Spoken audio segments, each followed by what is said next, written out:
নাকি? আপনার আমার নবী সাথে সাথে দাঁড়িয়ে গেছে, চোখ মুবারক গরম হয়ে গেছে, চেহারার ভেতরে রক্তের আভা, রক্তের চিহ্ন।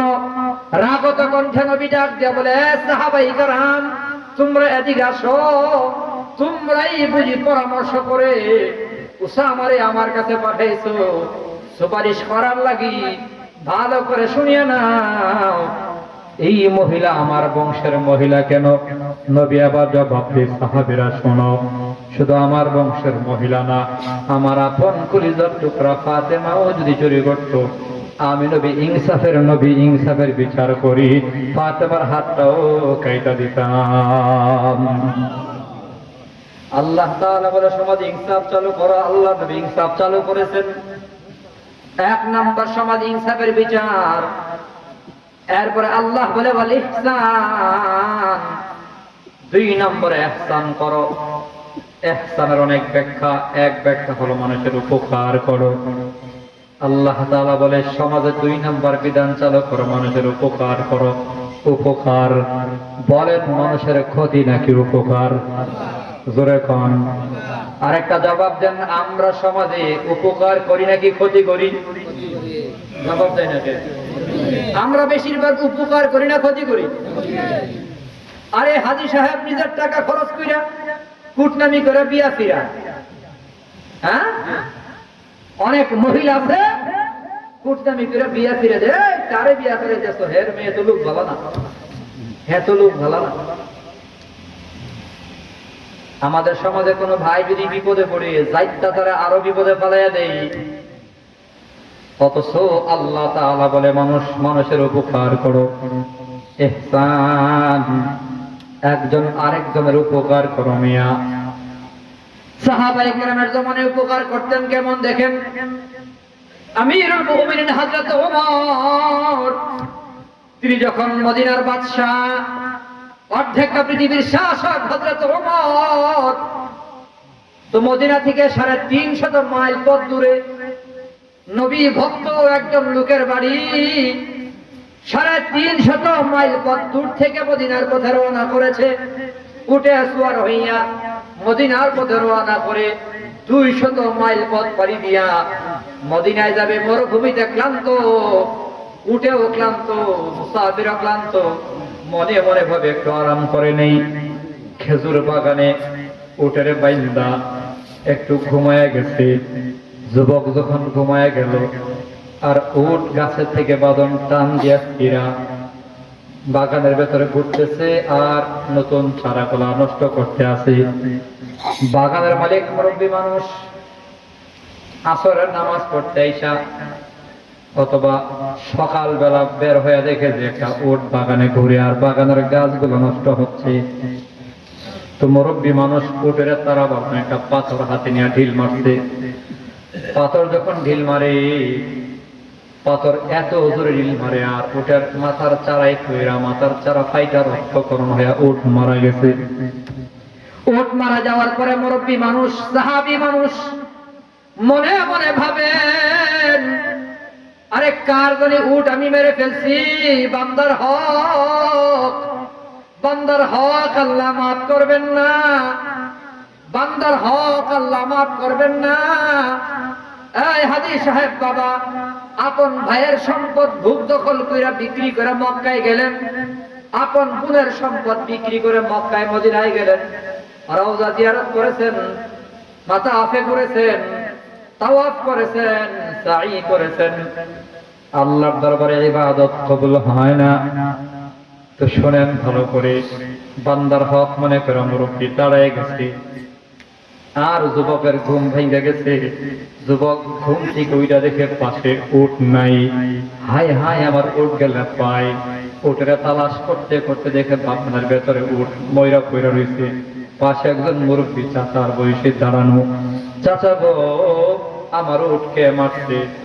চাচা বলেন, যুবক রে, আমি মারছি, আমি মারবার চাই নাই, পাথর মারছি, তো ময়রা গেছে।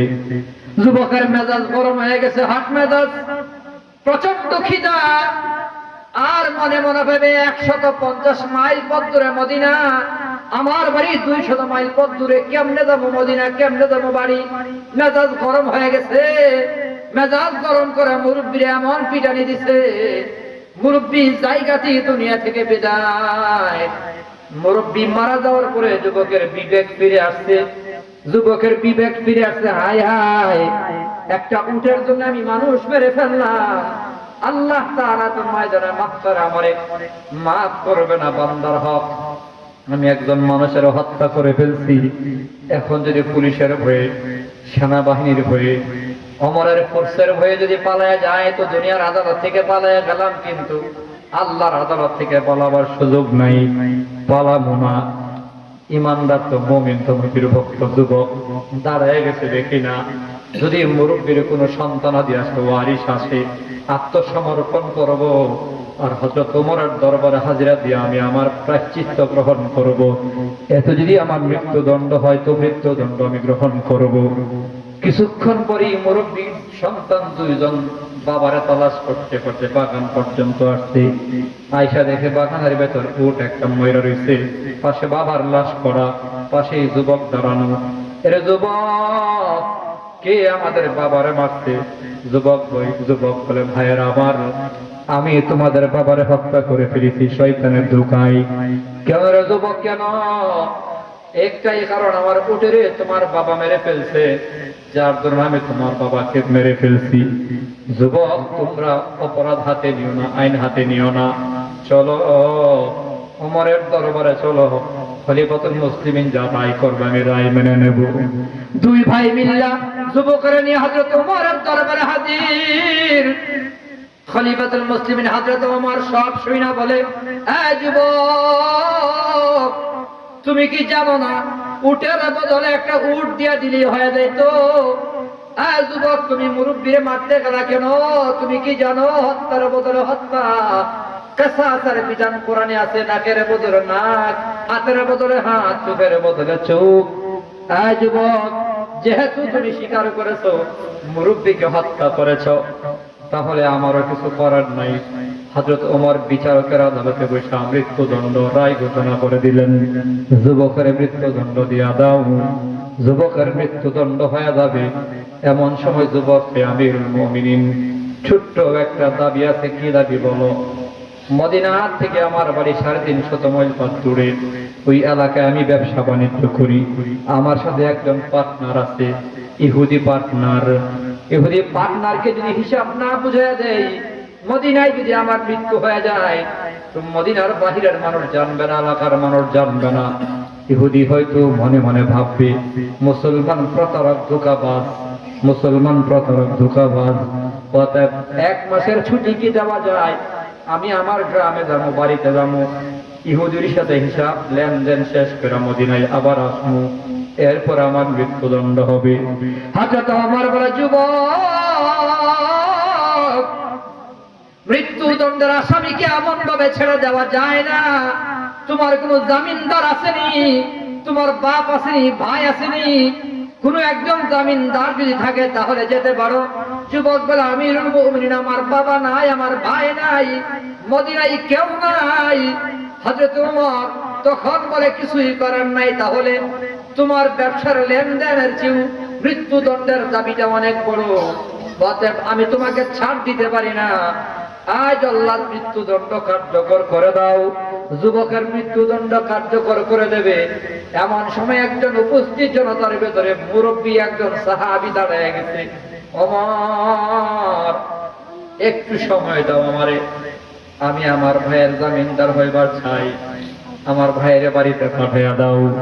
হযরত ওমর কয়, কে আপনি? আমি আবু হুরায়রা। জোরে কন্না সুবহানাল্লাহ। আবু হুরায়রা রাদিয়াল্লাহু আনহু দাঁড়ায় গেছেন। নবীর এমন প্রিয় সাহাবী আবু হুরায়রা। আবু হুরায়রা, তুমি যে জামিনদার হয়ে যাবা। যুবকের চিনো? বলে, না না, যদি যুবক না আসে তাহলে কি করবা? হ্যাঁ, একটা পরিচয় আছে। হযরত আবু হুরায়রা বলে, আল মুসলিমু আকুল মুসলিম। আল্লাহর নবী বলেছেন, মুসলমান মুসলমানের ভাই। জোরে কোন সুবহানাল্লাহ। মুসলমান মুসলমানের ভাই, এই হাদিসের দ্বারাই প্রমাণ হয় সে আমার ভাই। মৃত্যুদণ্ডের আসামি ভাই পরিচয় দিয়া জামিনদার হয়ে গেছে। আমাদের সমাজে আপন ভাইয়ের পানাদার বাজারে গামছা লাগায় বাইন্দা নেয়, আপন ভাই বাজারে আরেক দোকানে পয়সা থাকে, জামিন হতে চায় না, ভাই ভাইয়ের পরিচয় দেয় না। একজনকে দৌড়ে গেছে, কিও তোমার বাইরে বান্দা নেই গা, কি লেগে কই টাকা লেগে, হ্যাঁ আমার ভাই না, আছে না নাই? আর সাহাবাই কারাম উপকার করার জন্য মৃত্যুদণ্ডের আসামির জামিনদার হয়ে গেছে। আয় আবু হুরায়রা, যদি সে না আসে তাহলে কিন্তু তোমার মৃত্যুদণ্ড হয়ে যাবে। আবু হুরায়রা রাদিয়াল্লাহু আনহু বলে, হ্যাঁ আমি রাজি আছি, সে না আসলে আমার মৃত্যুদণ্ড হয়ে যাবে। হযরত ওমর তার 1 মাসের ছুটি দিয়ে দিলেন। 1 মাস পরে মাসের প্রথম শুক্রবারে আবার আদালতে রিটার্ন জামিন শুনানি হবে, আদালতের রায় শুনানি হবে। যুবক চলে গেছে বাড়িতে গিয়া ওই ইহুদি পার্টনারের সাথে হিসাব কিতাব লেনদেন শেষ কইরা বাবার কাছে গিয়া কয়, বাবা গো, আপনাদের কোন ছেলে নাই, কুলে পিঠে করে মানুষ করেছেন, বড় হয়ে গেছে। যুবক কাজার বলে, আব্বা জান, এখন সময় আসছিল আপনাদের খেদমত করব, কিন্তু আমি মৃত্যুদণ্ডের আসামি, মদিনায় আমি যদি না যাই তো নবীর একজন সাহাবী আমার জামিনদার। ও বাবা, আমারে মাফ করিয়া দেন। বাবার কাছে কাইন্দা মাপ চাইয়া মায়ের গিয়া কয়, মা গো, দুধ পান করে ছেলেরে মানুষ বানাইছো, শেষ বয়সে তোমাদের খেদমত করবো মা, মা আমার দুধের দাবিটা মাফ করে দিও, আমার যে মৃত্যুদণ্ডের আসামি আমি। মায়ে তার সন্তানদের ছাড়ে না, কিন্তু যুবক তো মুসলমান মুমিন যুবক, জাহান্নামের ভয়, আদালতের ভয়। বলে, মা আমি যদি মদিনায় যত সময় না যেতে পারি, নবীর একজন নিষ্পাপ সাহাবীর মৃত্যুদণ্ড হয়ে যাবে। ময়দানে মাহশারে আমি 2টা খুনের আসামি হয়ে যাব। মায়ের থেকে বিদায় নিয়া দ্রুতগামী ঘোড়া কিনে মদিনার দিকে রওনা করেছে। ওই দিকে পুরো মাস শেষ হয়ে গেল। শুক্রবার যেদিন রায় শুনানি হবে ওই দিন আবার জুমার আযান হয়ে গেল। জুমার আযানের পরে হযরত ওমর খুতবা দিলেন, নামাজ পড়াইলেন। এবার আদালতে মামলা টান দিলেন, নথিপত্র টান দিয়া বলে, এই মামলার আসামি হাজির, দেখে যে না যুবক আসে নাই। এই মামলার বাদী, লাব্বাইকা আমিরুল মুমিনিন, 2 ভাই হাজির। হযরত ওমর আওয়াজ এবার নরম হয়ে গেছে, চোখের ভেতরে পানি জমে গেছে, ভয়। কারণ নবীর প্রিয় সাহাবী আবু হুরায়রাকে এখন মৃত্যুদণ্ড দেওয়া লাগবে।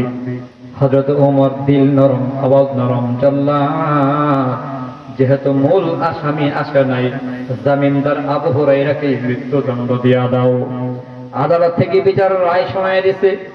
মদিনার গলিতে গলিতে খবরে গেছে, নবীর প্রিয় সাহাবী, নিষ্পাপ সাহাবী আবু হুরায়রার মৃত্যুদণ্ডের রায় হয়ে গেছে। ও এলাকার মুসলমান বাবারা, আবু হুরায়রার মৃত্যুদণ্ডের রায় যখন হয়ে গেছে, মদিনার 4 পাশ থেকে মানুষজন আইসা মসজিদ নববীর কিনারায় দাঁড়ায় গেলেন। প্রত্যেকে মনে মনে বড় বিষণ্ণ, চোখের পানি ছেড়ে কান্দে, আর মনে মনে ভাবে, অচেনা অজানা একজন মানুষের উপকার করতে গিয়া নবীর প্রিয় সাহাবী আবু হুরায়রার আজকে জীবনটা হুমকির মুখে। আফসোস, আসামি তো আসে নাই, সবাই কান্দে। ইবন হযরত ওমর রাদিয়াল্লাহু আনহু কান্দে। আশ্চর্যের বিষয় হলো, হযরত আবু হুরায়রা রাদিয়াল্লাহু আনহু মুচকি মুচকি হাসছে। সবাই যার লেগা কান্দে, সে হাসে। হযরত ওমর বলে, ভাই আবু হুরায়রা, সবাই তোমার জন্য কান্নাকাটি করে আর তুমি হাসো। হযরত আবু হুরায়রা বলে, ভাই ওমর, নবীর একজন প্রিয় উম্মত, আল্লাহর বান্দার আমি বাঁচিয়ে দিছি, আমার কারণে আল্লাহর এক বান্দা পয়সা গেছে, এই কারণে আমার বড় ভালো লাগতেছে। না জানি ময়দানে মাহশারে হয়তো আল্লাহ তাআলা আমার এই আমলটা কি কবুল করবে। এই উসিলায় আমি আবু হুরায়রাকে আল্লাহ হাশরের ময়দানে যদি মাফ করে দেয়, এই আশায় আমি হাসি। সবাই কান্দে, আবু হুরায়রা হাসে। এমন সময় হঠাৎ করে একজন বড় সাহাবী ডাক দেয়, ওমর একটু থামো, ওই যে দেখো মদিনার ধুলাবালি ওড়ায়া কে যেন আসতেছে। সবাই তাকায়া দেখে ঘোড়ায় সওয়ার হইয়া ওই আসামি যুবক নিজে নিজে মসজিদে নববীর লা ইলাহা ইল্লাল্লাহ মুহাম্মাদুর রাসূলুল্লাহ সাল্লাল্লাহু আলাইহি ওয়াসাল্লাম। আলহামদুলিল্লাহ বলেন। আরো প্রায় আধা ঘন্টা আগে শাইখে বর্ণনা চলে আসছে। আলহামদুলিল্লাহ বলেন। হুজুর আসবে, বয়ান করবে। আমি শুধু বলছিলাম মুযাকারা করতে। হযরত ওমর আশ্চর্য হয়ে গেলেন। আশ্চর্যের কোন জায়গা? বিষয়টা কি? যুবকের সাথে পুলিশ নাই, র্যাব নাই, আর্মি নাই, বিডিআর নাই, 350 মাইল দূরে তার বাড়ি। ছুটি নিয়ে গেল, আবার একা একা নিজেই আদালতে এসে হাজিরা দিল। তার মানে যুবকের অন্তরে আল্লাহর ভয়ে ভরা, আল্লাহর আদালতের ভয়ে দুনিয়ার আদালতে হাজির হয়ে গেল।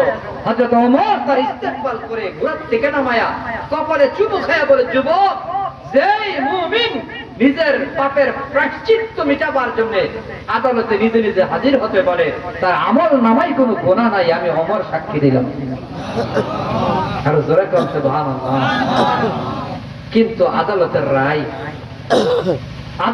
রায় মৃত্যুদণ্ড তোমার হবেই। আবু হুরায়রাকে নামায়ে দিয়া যুবকের মৃত্যুদণ্ডের রায় শোনায় দিয়েছে।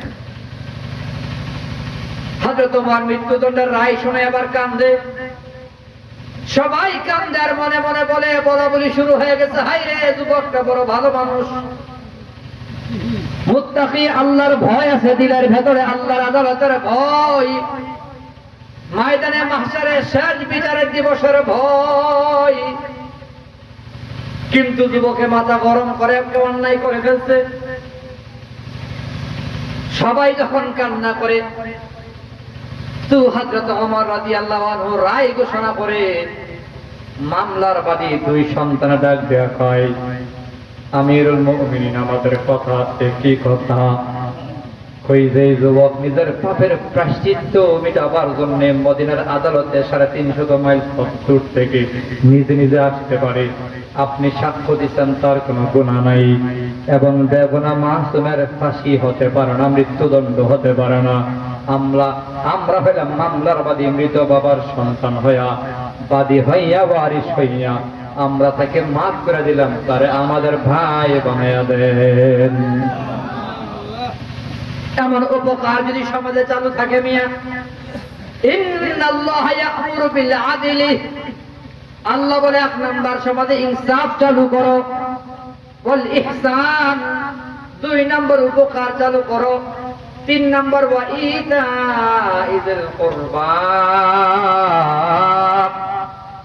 3 নাম্বার আদেশ। আল্লাহ বলে মুকাররিবিন যারা আছে, আল আকরাব ফাল আকরাব, তোমার আশেপাশে একেবারে কাছে যারা আছে তাদের কিছু দিও, আশপাশে নিজে একা খায়ও না, তাদেরও দিও। ইতাইযিল কুরবা, মুকাররিবিনদের দান খয়রাত করো মিয়া। গরু জবাই করে একলা খায়া লাইও না, এলাকার গরিব মানুষদের দিও। মোরগ জবাই করে একা একা খায়া লাইও না, দামি দামি অনুষ্ঠান করে জিয়াফত খতম আদায় করে মায়ের নামে, বাবার নামে 3টা-4টা গরু জবাই হয়, এলাকার ধনী মানুষদেরকে দাওয়াত দেওয়া হয়, পাশের বাড়ি গরিবরা দাওয়াত দেয় না। ওই চেয়ারম্যানের বাড়ি কত দূর, মেম্বারের বাড়ি কত দূর, তারাই না সমাদর করে খাওয়ানো হয়, কিন্তু এলাকার গরিবরা দাওয়াত দেয় না। এমন কম পক্ত কপাল বহু আছে, আপন মরা মা আর বড় বাবার নামে, মরা বাবার নামে খরচ করে গরিবের জন্য মিয়া। এগুলোর মালিক আসলেই গরিবরা, রিক্সাওয়ালারা, যার ঘরে খাবার নাই তারাই খাওয়ার কথা, কিন্তু গরিব মানুষকে দাওয়াত দেয় না। ধনী মানুষের কদর হয়, এমন নাফরমানের খাবার সমাজে আছে না নাই? এলাকার গরিবের ঘরে দাওয়াত নাই মিয়া। এমন বাস্তব কারগুজারি আমার সামনে আছে, আপন ভাই গরিব ভাইয়ের দাওয়াত দেয় নাই, আপন ভাই নিজের মাইয়ার বিয়ের ভেতরে এত দামি দামি খাবার পাকাইছে, এলাকার রিক্সাওয়ালা গরিবের ঘরে দাওয়াত দেয় নাই। আর গরিবের ছোট্ট 2টা বাচ্চা সন্তান দুপুরে খানার বেলায় মায়ের দরবারে কান্না করে, মা গো, বহুদিন যাবৎ গোশতের তরকারি খায় না, গোশতের ঘ্রাণ নাকে লাগছে, এক টুকরা গোশতের টুকরা যদি দেওয়া যায়। মা মনে চাইছিল পেট ভরে খামু। গরিব মা সান্ত্বনা দিয়া কয়, আমাদের মতো গরিবদের দাওয়াত নাই। আমাদের মতো গরিবদের দাওয়াত নাই, কান্দের সান্ত্বনা দিয়া কয়েক মাদের বাবা রিক্সা চালায়া বিকালবেলা গোস্ত আনবে, আমি মা তোমাদের রান্না করে খাওয়াবো। সন্তানগুলো এই আশায় কাঁদতে কাঁদতে ঘুমায় গেছে, পেটের খিদা দিয়া ঘুমায়। বাবা রিক্সা জমা দিয়া বাড়ি আসছে বিকাল বেলায়, আয়সা দরজায় নক করছে, দেখে যে বিবির চোখের গোটায় পানি। বিবি কান্না করে, বিবি রে তোর চোখের গোটায় কেন পানি? এই মিয়া, বিবি বলে স্বামী গো, মা বাবা আমার গরিব, তুমিও গরিব, গরিবের সন্তান হয়ে গরিবের কাছে আমার বিয়ে হয়েছে, তোমার ঘরে না খায়া থাকি, আমার কোনো কষ্ট নাই। কিন্তু আজকে ধনী ভাইজানের বাড়িতে গোস্তের গ্রাম পায় আমার সন্তান খাইতে চাইলো, গরিব হওয়ার অপরাধে আমাদেরকে দাওয়াত দেয় নাই। এর ভেতর দিয়ে এই সন্তানগুলোর ঘুম ভেঙে গেছে, মা বাবার কথার আওয়াজে ঘুম ভেঙে যায়। সন্তানগুলো গরিব বাবার লুঙ্গি ধরে কাঁদে আর কয়, বাবা গো তুমি নাকি গোস্ত আনবা, মা বলছে রান্না করে খাওয়াইবা। আব্বা জান তুমি গোস্ত আনবে আর মা রান্না করে খাওয়াবে। রিক্সাওয়ালা ভাই গামছা দিয়ে নিজের চোখের পানি মুছে আর আল্লাহরে বলে, আল্লাহ আমি গরিব হওয়ার অপরাধে আমি দাওয়াত পাই নাই, কিন্তু আমার ধনী ভাই আমাকে দাওয়াত দেয় নাই, সমস্যা নাই। আমার এই ছোট বেগুনা মাসুম বাচ্চাগুলা কেউ যদি দাওয়াত দিত, এক পাতিলা তরকারি যদি পাঠিয়ে দিত, তাহলেও তো আমার বাচ্চাগুলা সান্ত্বনা পেয়ে যায়। তুমিয়া এলাকায় এমন গরিব আছে, পর্দার আড়ালের মা বোনদের বলবো, মা তুমি যখন রান্না করবা গোস্তের গান এলাকার ঘরগুলোতে ছড়াইয়া যায়, একটু ঝুল বাড়াইয়া দাও, আলু বাড়াইয়া দাও, আলু একটা টুকরার একটু ঝুল বাড়াইয়া দিয়া গরিবের ঘরে এক পাতিলা তরকারি পৌঁছাইয়া দাও। এই এলাকার মা বোনেরা আশেপাশের ঘরে খাবার আছে কিনা খবর নেওয়া দরকার। আল্লাহ তাআলা বলে, ওয়া ইতাইযিল কুরবা, আকরাব যারা আছে একেবারে কাছের মানুষ, ডান দিকে 40 ঘর, বাম দিকে 40 ঘর, সামনে 40 ঘর, পেছনে 40 ঘর, এরাই হলো তোমার প্রতিবেশী। এই প্রতিবেশী ঘরগুলোর খবর নিবা। কোরবানির গোশত নিজে খায়ও না, কিছু বন্টন করে দিও, গরিবদের মূল্যায়ন করো, আশেপাশে দান খয়রাত করো। আল্লাহ তাআলা বলে একটা সমাজের ভেতরে 1 নম্বর ইনসাফের বিচার চালু হবে, 2 নম্বর এই সমাজের মানুষ একজন আরেকজনের উপকার করবে, ক্ষতি করবে না, 3 নম্বর একজন আরেকজনকে যদি দান খয়রাত করে। আপনারা বলেন এই 3টা আদেশ যদি এই গ্রামে চালু হয়, তো এই গ্রামে কোনো অশান্তি থাকবে? শুধুমাত্র এই 3টা আদেশ যদি চালু হয়। 1 নম্বর হলো ইনসাফ। 1 নম্বর কি বলেন না?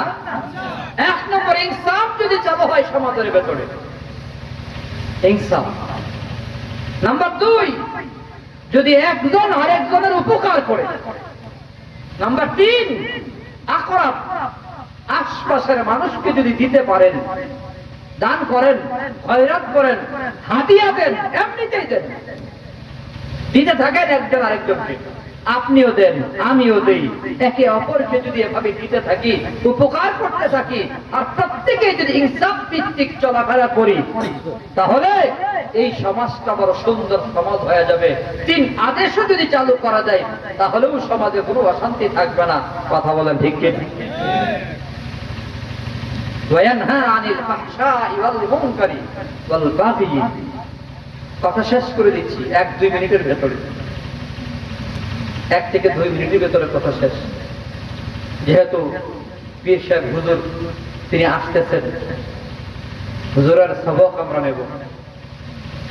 ওলি ইবনে ওলি বাংলাদেশে